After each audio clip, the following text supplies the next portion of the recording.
Hey guys, welcome back to the channel. I got some more work to show you guys today. I'm going to use the excavator for this, so let's take a look at what it is. Alright, so I got this job from another contractor in the area. They did the install for the patio and fireplace area.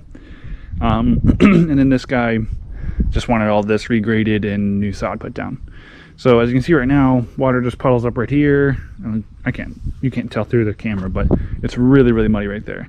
So water puddles up there and it runs across this brand new patio, which leaves that red mud stain, which nobody likes. So we're going to take care of that. We're also going to add some drains, linear drain along the edge of the patio. That way water coming off gets taken care of there. We're going to add a downspout here and drainage all the way down. So we're going to add the neighbors in there. He gave us permission to do that.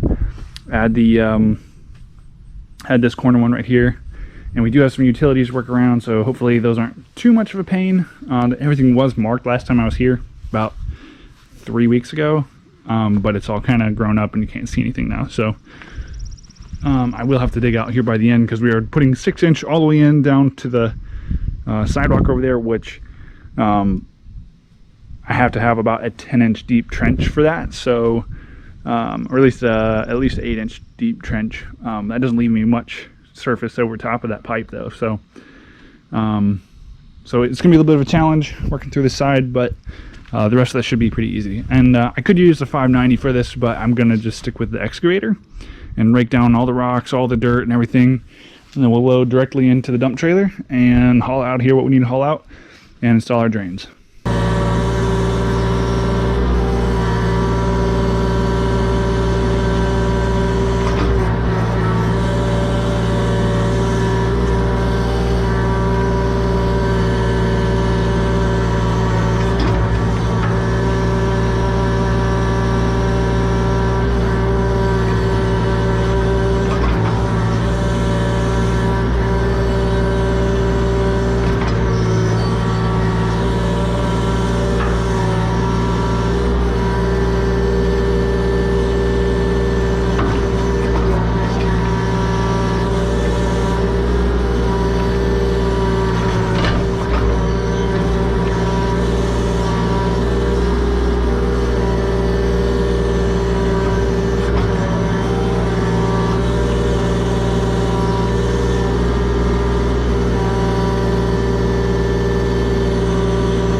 Alright, so we gotta put our drains in now. I went ahead and got all of our drops set and everything, and then I'm gonna cut out right through there for our trench, put our pipe in, and then we'll use any excess leftover dirt to reshape the sides and everything. So let's do that.